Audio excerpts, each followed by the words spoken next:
Je continue ma série sur les agrapha, c'est-à-dire les paroles extra-canoniques de Jésus, en te présentant cette fois un agraphone tiré de la littérature rabbinique. Les rabbins sont les descendants spirituels des pharisiens qui sont souvent opposés à Jésus dans les évangiles. Après la destruction du temple, ils ont produit une littérature abondante que j'aurai l'occasion de te présenter dans d'autres vidéos. Ici, je vais simplement te mentionner le nom des 3 livres dans lesquels se trouve l'histoire que je vais te raconter. Il s'agit de la Tosefta, du Talmud de Babylone et du Midrash Kohelet, c'est-à-dire un commentaire sur l'Ecclésiaste. Cette histoire se trouve donc en 3 exemplaires avec quelques variantes. Ici, pour cette vidéo, je vais te lire le texte tel qu'il se trouve dans le Talmud de Babylone. Ce texte est la Baraïta du traité Avoda Zara 16b 17a. Je vais te le lire, puis ensuite je te le commenterai. Nos maîtres nous ont enseigné. Lorsque Rabbi Eliezer eut été arrêté pour hérésie, on le fit comparaître devant un tribunal pour le juger. Le procurateur lui dit : « Est-ce qu'un vieillard comme toi doit s'occuper de telles niaiseries ?»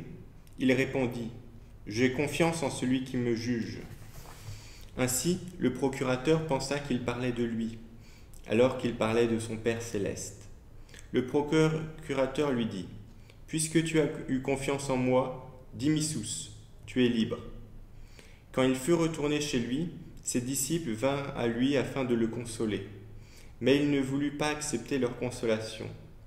Rabbi Akiba lui dit : « Permets-moi de te parler d'une des choses que tu m'as enseignées. » Il lui répondit : « Parle. » Il dit : « Maître, peut-être as-tu entendu une parole d'hérésie, et cette parole t'a occasionné du plaisir, et c'est pourquoi tu as été arrêté. » Rabbi Eliezer répondit : « Akiba, tu m'en as fait souvenir.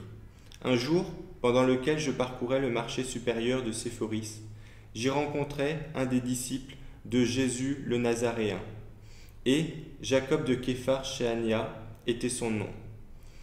Il me dit : « Il est écrit dans votre loi, tu n'apporteras point dans la maison de Dieu, comme offrande votive d'aucune sorte, le salaire d'une courtisane. » Deutéronome 23, 19. Que doit-on en faire ? Est-il permis de l'utiliser afin de faire construire des lieux d'aisance pour le grand prêtre ? Et je ne répondis rien. Il me dit : « Jésus le Nazaréen m'a appris ceci. C'est le salaire d'une courtisane, il retournera à la courtisane. » Michée 1,7. Ce qui provient d'un lieu d'immondice retourne à un lieu d'immondice. Et cette parole m'a plu, et c'est à cause d'elle que j'ai été arrêté pour hérésie. Et j'ai transgressé ce qui est écrit dans la loi. Éloigne tes pas de cette étrangère. C'est l'hérésie. Ne t'approche pas de l'entrée de sa maison. C'est l'autorité. Alors, un récit un peu complexe, car il fait référence à plusieurs événements. Je vais donc te le commenter pour l'expliciter. Ce récit met en scène Rabbi Eliezer, qui est un des plus grands rabbins de la 2e moitié du 1er siècle et du début du 2e siècle. Il vit donc juste dans la génération qui suit Jésus. Et le second rabbin qui intervient, Rabbi Akiba, son disciple, est extrêmement connu car il sera ensuite considéré comme le plus grand rabbin du judaïsme. Mais j'en parlerai dans une autre vidéo. Ici, on voit que Rabbi Eliezer est arrêté par les autorités romaines et accusé d'hérésie. Alors, pourquoi est-il arrêté ? En fait, il est visiblement, justement, soupçonné d'être chrétien. En effet, à cette époque, le judaïsme rabbinique est une religion reconnue et autorisée par les empereurs romains. En revanche, le christianisme, lui, était interdit. Et, comme je te l'ai dit dans d'autres vidéos, le simple fait d'être chrétien pouvait te faire arrêter et même condamner à mort. Ici donc, les Romains suspectaient Rabbi Eliezer d'être chrétien et c'est pour ça qu'ils l'ont arrêté. puis finalement il a été libéré. Une fois revenu chez lui, il s'interroge, mais pourquoi cette confusion? Pourquoi j'ai été pris pour un chrétien? Et là, un de ses disciples, Rabbi Akiba, lui fait remarquer que c'est certainement une punition divine pour avoir approuvé ou apprécié une parole émanant d'un disciple de Jésus.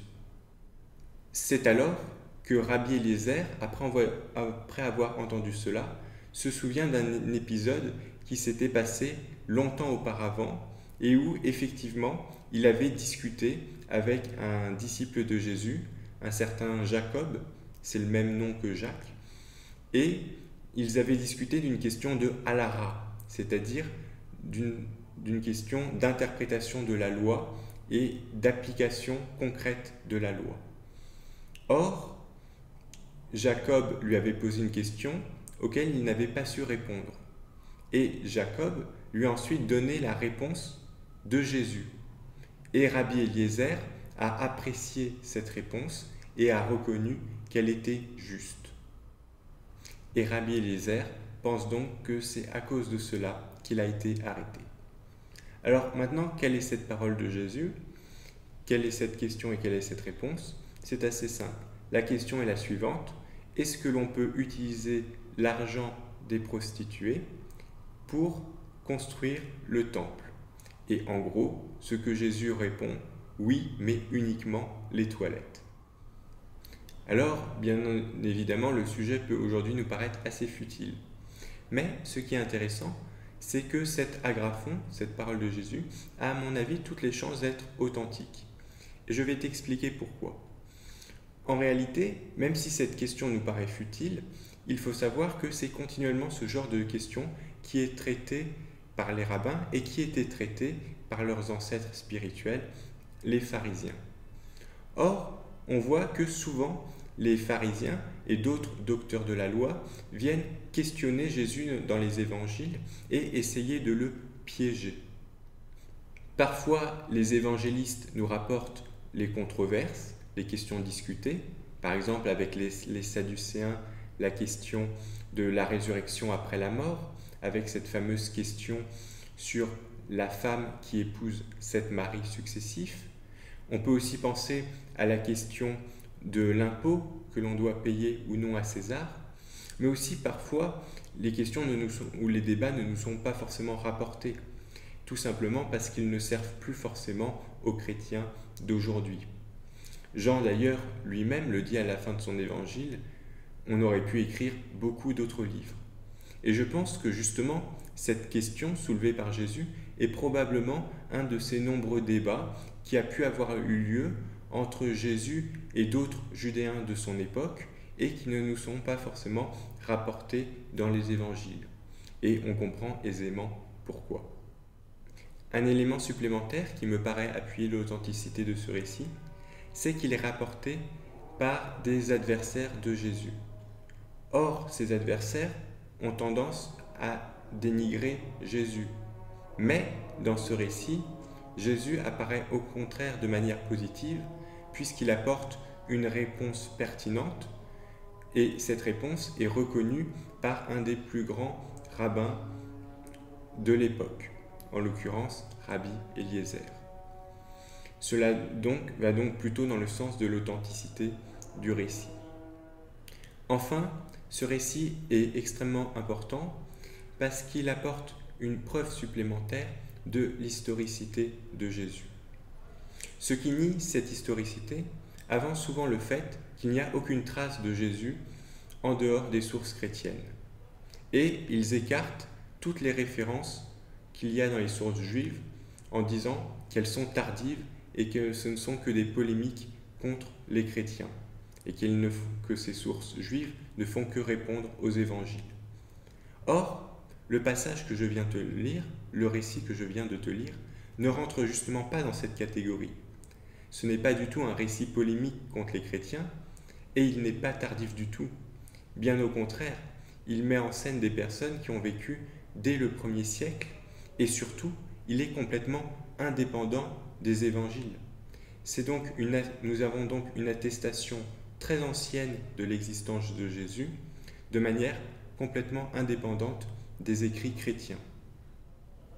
Et cette attestation est extrêmement forte, puisque Rabbi Eliezer a rencontré, donc qui vit dans la seconde moitié du 1er siècle, a rencontré une personne, un disciple de Jésus, qui a directement vécu avec Jésus et écouté ses enseignements.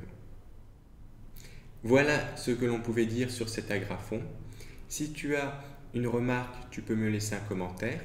Si tu as une question, je t'invite plutôt à me contacter directement via mon blog ou ma page Facebook. Pour terminer, j'aimerais simplement signaler que pour réaliser cette vidéo, je me suis appuyé sur l'ouvrage de Dan Jaffé, Le judaïsme et l'avènement du christianisme, dont j'ai notamment repris la traduction, et avec quelques modifications. Et tu peux aussi retrouver une étude détaillée de sa part sur justement ce passage, sur sa page Academia, dont je mettrai un lien en description. Et moi je te dis à bientôt pour une prochaine vidéo.